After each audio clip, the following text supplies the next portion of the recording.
man. All God asks of you is faithfulness. 35 years of fighting for the family, standing for the church, and laboring to return to a moral and biblically based culture. This is the American Family Association and AFA Today. And a very good day to you. Kevin McCullough coming to you from New York, per always, here in the headquarters of the AFA Today broadcast. And we are grateful that you're with us. We've got some interesting news on the tap for today's broadcast. And one headline that was big yesterday that we need to deal with is, I feel like, doing great disservice to our Catholic brothers and sisters.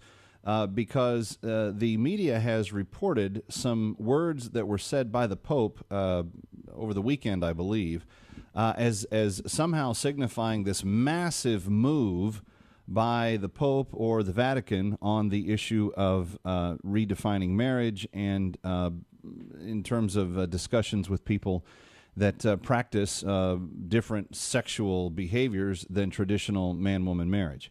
In fact, if you kind of scan the globe of the internet, by the way, it's Kevin McCullough. Glad you're with us. The phone number 888-589-8840. If you scan the internet coverage of yesterday, ABC News, CNN, and a number of others made some remarkable observations about things that they were claiming that the Pope said.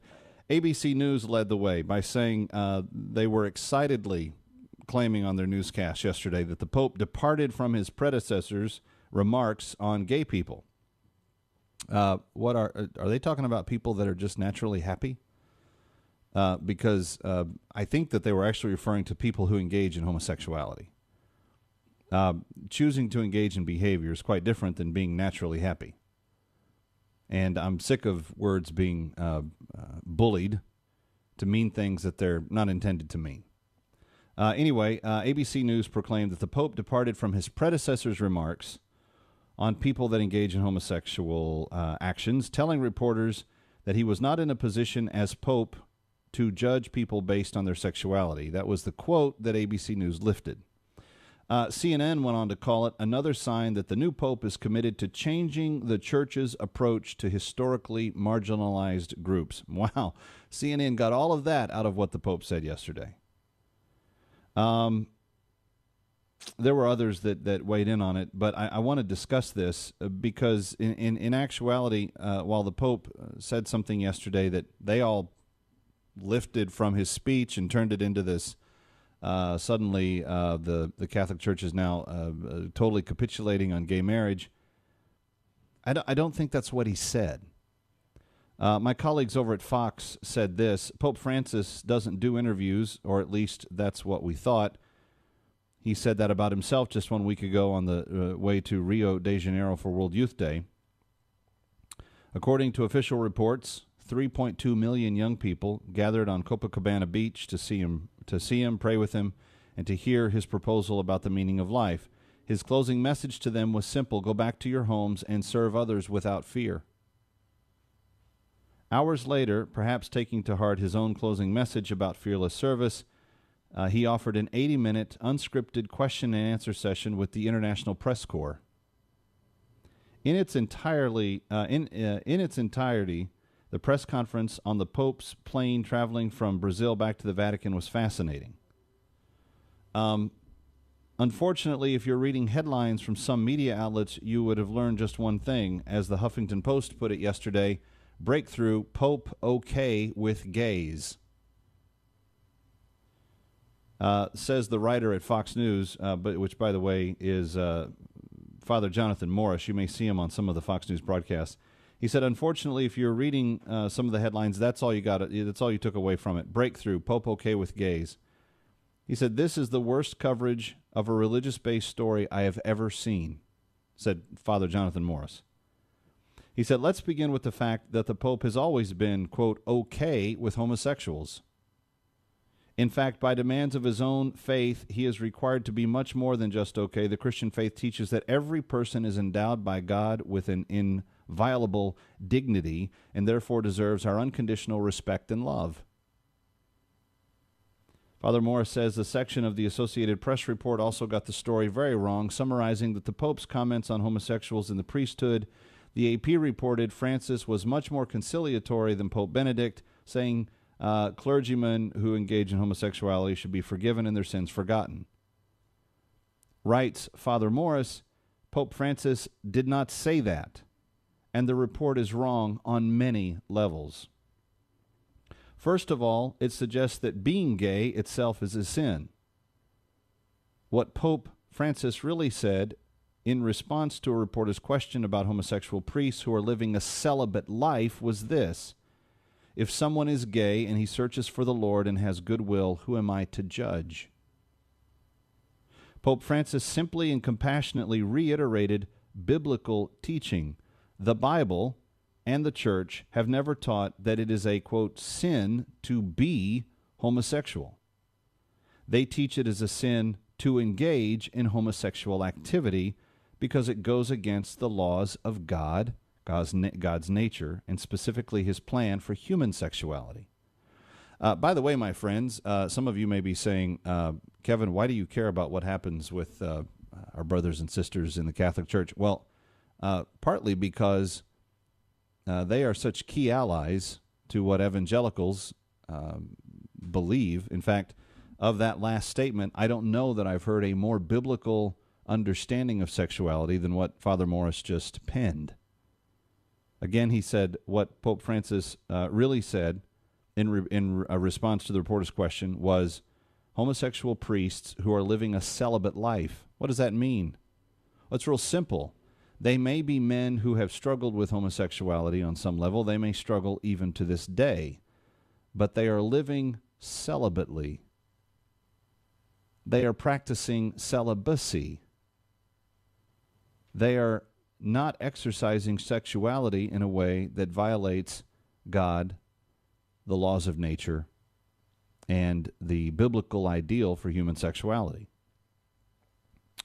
When Pope Francis says, who am I to judge, Father Morris writes, he is saying, and I think we need to hear more of this from religious leaders, that active homosexuals deserve the same kindness, love, and mercy that all of us sinners would hope to receive from God and from others. We don't make judgments about anyone's personal worth. God has already done that when he created us. He might also have added there, and when he sent his Son to die for all of us. I would hope the next time Pope Francis offers to meet with the press, they would take to heart his message about fearless service and report to their readers what he actually said, rather than what they wish they had heard. That's a very well-put assessment of what the Pope said yesterday. But let me ask you this question, 888-589-8840. When the Pope said yesterday, let me find that, if someone is gay and he searches for the Lord and has goodwill, who am I to judge? The media reported that and didn't explain anything else about the statement, the series of questions, the expounding upon what the Pope went on to explain. And friends, I think this is a huge indictment against the media of this nation and why you can't trust them the vast majority of the time.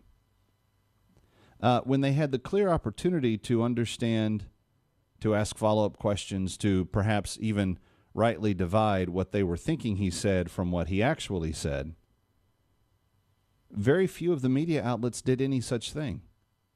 This is an op-ed written by Father Jonathan Morris, who I happen to know here in New York. It's an op-ed that he penned. This wasn't reported by any other news outlet. And the difference between what the Pope said and what the Pope is reported to have said is the difference between life and death, spiritually speaking. So it's quite interesting to me that you have all of the media yesterday after he goes out of his way to meet with the press, which he probably knew, on some level he's going to get shafted one way or the other. I mean, it's just the way the press is these days. ABC News calling it departure from his predecessor's remarks on gay people, telling reporters that he's not in a position to judge people based on their sexuality. Because every time you criticize, you make an observation, let's say, you just simply make an observation that homosexual behavior has certain negative context to it. With males in particular, you have an advanced rate of suicidal tendencies. You have an advanced rate of horrific diseases that follow with it. There are so many elements of homosexual behavior that are truly dangerous to the people that engage with them. That you never have the media talking about what the issue really is, not the perception of who someone believes that they are, but the activities that they make a choice to engage in every time they choose to engage in them. Kevin, you don't understand. You're some sort of homophobe because you're saying you have the right to judge my actions. No, I don't have the right to judge you at all. I do have the care for you to say to you that it appears from both a spiritual and physical sense that if you engage in this type of behavior, bad things await you. And if I didn't really care about you, I wouldn't tell you that. So you can call me a hate monger and a homophobe and all the other things that I've been called for many, many, many, many years. Water off a duck's back as far as I'm concerned. I don't care because I care about you more than I care about what you think of me. The Pope did not, let me be clear about what the Pope didn't say yesterday. The Pope didn't say homosexual behavior is healthy. The Pope didn't say people that engage in active homosexual behavior should be advanced in church leadership. The Pope didn't say that we should celebrate people that engage in homosexual behavior and have obscene parades held in their honor in which people are partially nude, engaging in sex acts, et cetera, up and down the streets of our nation's largest cities. The Pope didn't say any of that. ABC, CNN, Mediaite, Right Wing Watch, Daily Kos. Any of you that want to, from the left, try to take what he said and say, oh, the Pope is now saying this, you're lying. And you will be called to account for the lies that you tell. 888-589-8840. I actually agree wholeheartedly with what the Pope said. If someone struggles with any sin, yet is seeking God, who are we to judge our fellow man? Now, in cases of criminal activity, illegal activity, we've established courts to judge our fellow man on that level of behavior. But on behavior that doesn't rise to illegality, but yet is morally wrong, if you fight against that, that is better than giving in to it. So if someone is fighting against an urge that is patently unbiblical, then people that follow the Bible should applaud the person that is fighting against what is anti-biblical. This is not rocket science. But the very shallow thinkers at most of the outposts on the left need someone like Kevin McCullough to come along and say, hey, what you're saying really isn't true. We've got to divide the false from the factual here. That's why I'm glad to be here, actually. I'm glad to assist in that regard and more than happy to help you. Now, what are your thoughts on everything that we've discussed so far? 888-589-8840. We'll take your calls next. 888-589-8840. It's AFA Today, breaking down all the things that are important in the news here in the middle of the day. I'm glad you're with us on AFR Talk, the network. Stay with us.